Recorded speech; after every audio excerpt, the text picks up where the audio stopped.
জয় গুরু, নমস্কার সকলকে।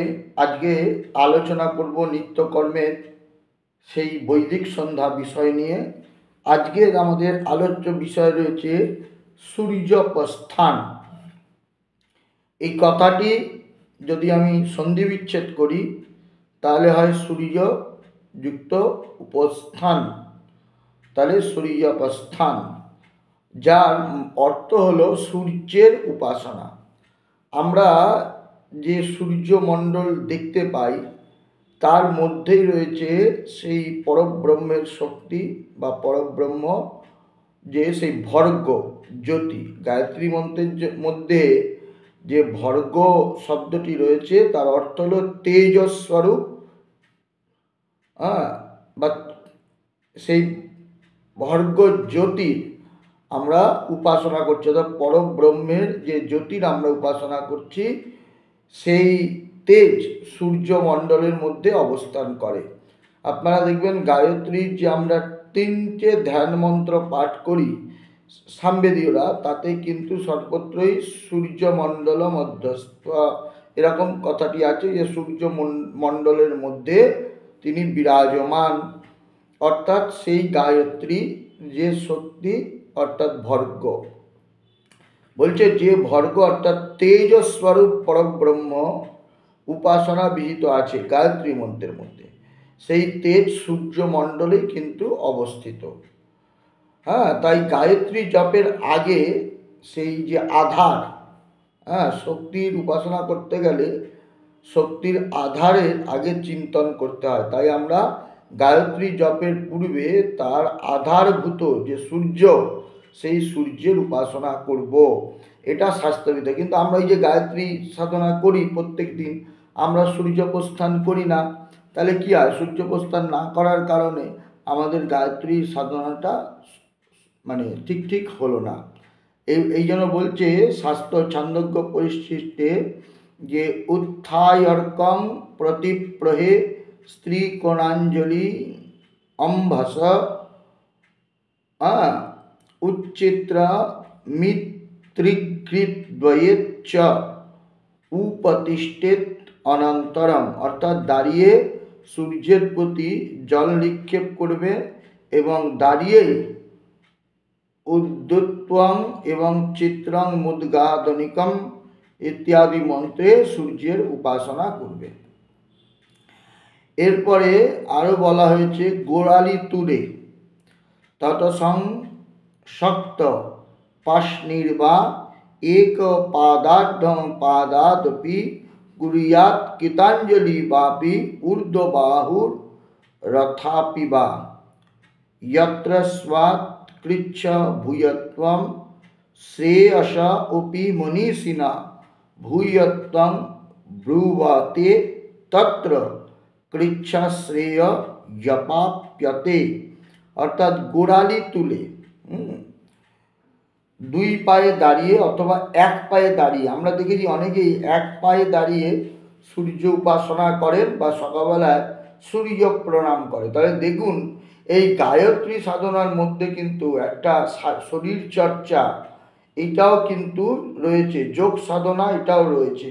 সুতরাং ব্রাহ্মণরা পূর্বে যে পূর্ণাঙ্গ সন্ধ্যা করতেন সকালবেলায়, আজকের দিনে লাফিং ক্লাব হয়েছে যে ভালো করে গিয়ে হাসতে শেখো, বা আজকের দিনে সকালবেলায় দেখছেন অনেকেই শরীর সুস্থ রাখার জন্য প্রাণায়াম করছে, টাকা পয়সা খরচা করে ইনস্টিটিউটে ভর্তি হয়ে।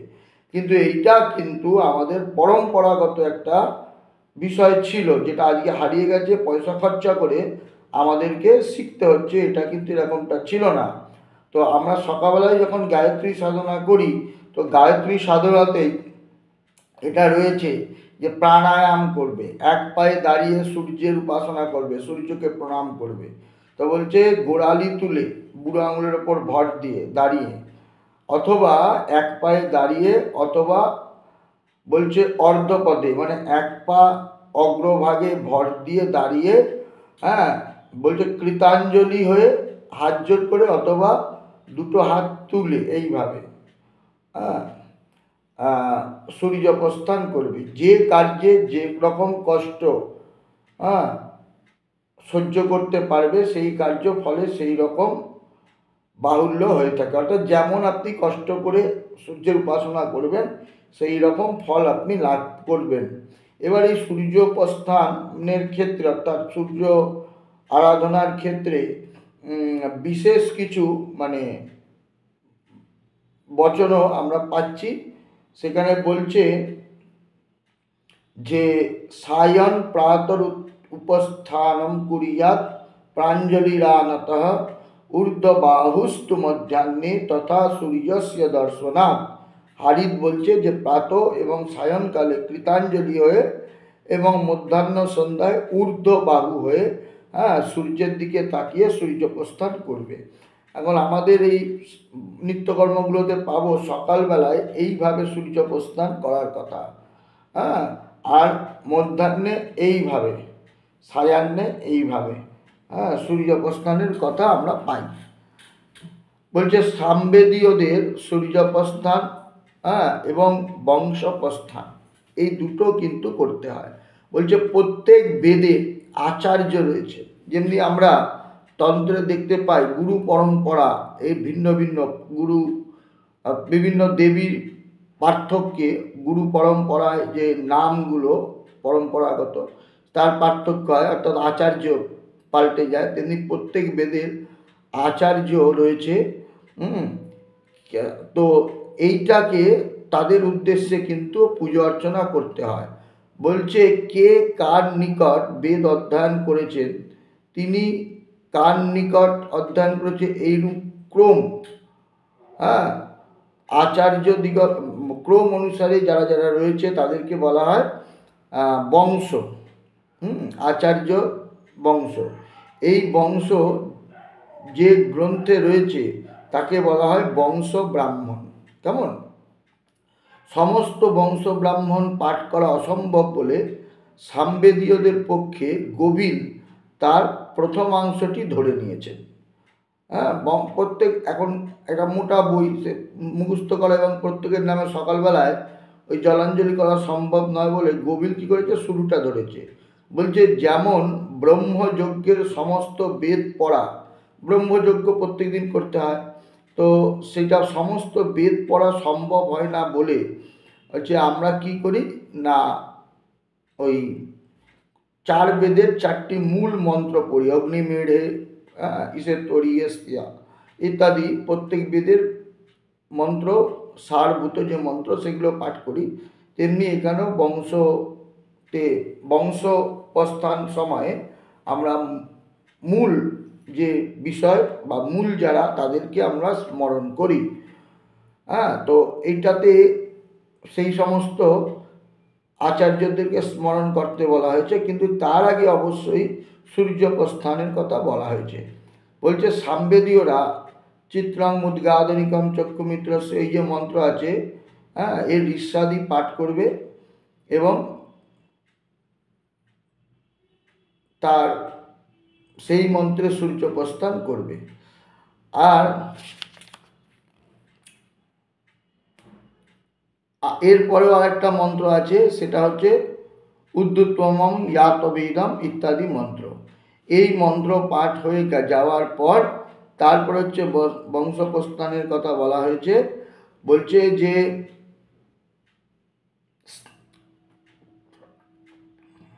ব্রহ্মণে নম, ব্রাহ্মণেভ্য নম, আচার্যেভ্য নম, এই মন্ত্রে প্রত্যেকের নামে একটু একটু করে জল দেবে, তর্পণ করবে। এর দ্বারা এই যে আমি যে বেদের ব্রাহ্মণ সেই বেদের আচার্যকে স্মরণ করা হচ্ছে।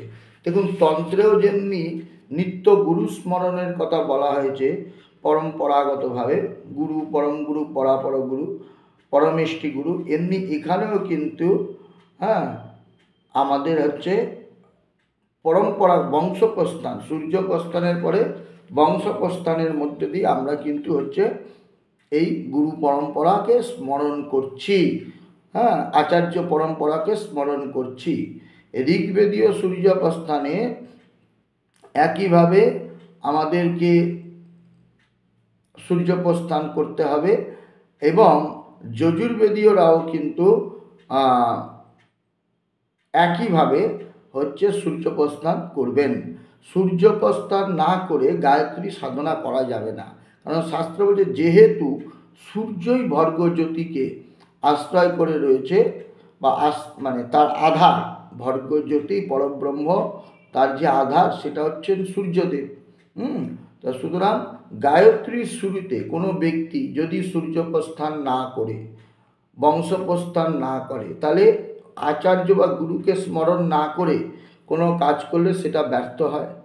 আর সূর্য যেহেতু গায়ত্রী দেবীর বা গায়ত্রীর যে শক্তি বা পরব্রহ্মের শক্তির আধার, সেই সূর্যকেও যদি উপাসনা না করা হয় তাহলে গায়ত্রীর যে জপ আপনি করবেন সেটি কিন্তু নিষ্ফল হবে। এটা হচ্ছে শাস্ত্রীয় বচন। সুতরাং নিত্যকর্ম পদ্ধতি ধরে এই গায়ত্রী জপ বা গায়ত্রী সাধনা করার শুরুতে অবশ্যই সূর্যপ্রস্থান এবং বংশপ্রস্থান করবেন। জয় গুরু।